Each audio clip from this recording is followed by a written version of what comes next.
ថ្ងៃនេះលោកតានឹងនិយាយរឿងនិទានឲ្យចៅសណ្ដាំក្នុង Channel YouTube សម្បុករឿងខ្មែរដំណើររឿងមានបរិះឪពុកនិងកូនបរទេសចេញទៅជួបនឹងក្រពើមួយដែលភ្លើងព្រៃរោលរលាកជើងទាំង4និងដើររកចំណីឆីពុំបានអត់អាហារស្គមរីងរៃបរិះឪពុកនិងកូនបានឃើញក្រពើនោះរលាកជើងទាំង4ស្គមទាំងខ្លួននិងវាពុំបានដូច្នោះហើយបរិះនោះអាសូរក្រពើបានកាប់ឈើមកចងអមក្រពើនោះរឹងជាប់លើកដាក់លើរទិះបទៅលុះដល់បឹងមួយធំជាទីសុខសប្បាយបរិះនោះដាក់ក្រពើចុះក្នុងទឹកក្រពើនោះបានផឹកទឹកអកភក់ឆ្អែតហើយគិតនឹងខំបរិះនោះវិញបរិះនោះថាមានគុណលើព្រះស្ដែងក្រពើនោះថាមានគុណនឹងអញឯណាបើចងអញស្ទើរស្លាប់ដូច្នោះអញឆីព្រះស្ដែងឲ្យទាល់តែបានដែរឯបរិះថាព្រះស្ដែងកំអាលខំអញមកយើងនឹងនាំគ្នាទៅរកអ្នកប្រាជ្ញលោកកាត់សេចក្តីនេះឲ្យយើងទើបបរិះនិងក្រពើនាំគ្នាទៅក្រាបបង្គំទូលព្រះមហាក្សត្រដោយនៅដំណើរទីក្រពើក្រាបបង្គំថា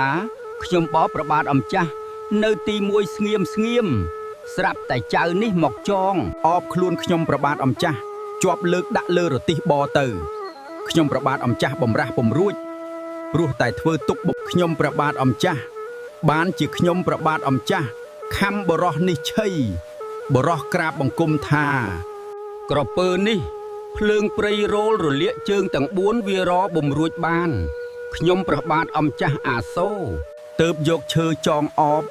ហើយលើកដាក់លើរទិះបទៅដល់បឹងទើបស្រាយលែងហើយក្រពើនេះចុះទៅក្នុងទឹកបានផឹកទឹកអកភក់មានកម្លាំងហើយគិតខំខ្ញុំព្រះបាទអម្ចាស់វិញហេតុនេះបានជាខ្ញុំព្រះបាទអម្ចាស់ទាំងពីរនាំគ្នាមកក្រាបបង្គំទូលព្រះអង្គសូមទ្រង់កាត់សេចក្តីនេះបើព្រះអង្គពុំជឿសូមទ្រង់តូតជើងក្រពើទាំង4ចុះព្រះមហាក្សត្រទ្រង់ពិចារណាថាក្រពើនេះឧទ្ធធរពុំដឹងគុណគេឡើយទើបព្រះអង្គកាត់ថាបើដូច្នេះមានតែព្រះស្ដែងឲ្យគេចងព្រះស្ដែងដូចអំពីមុននោះសិនហើយសឹមអញពិចារណាឲ្យព្រះស្ដែងទើបព្រះអង្គឲ្យបរិះនោះទៅចងក្រពើនោះជាប់ដូចអំពីមុនហើយទ្រង់មានព្រះបន្ទូលថាព្រះស្ដែងនាំទៅផ្ទះចុះថ្ងៃក្រោយព្រះស្ដែងកុំធ្វើគុណនឹងសត្វតិរច្ឆានព្រោះលោកថាពុំត្រូវទុកចិត្តសត្វមានចង្កូមមានពឹសទេ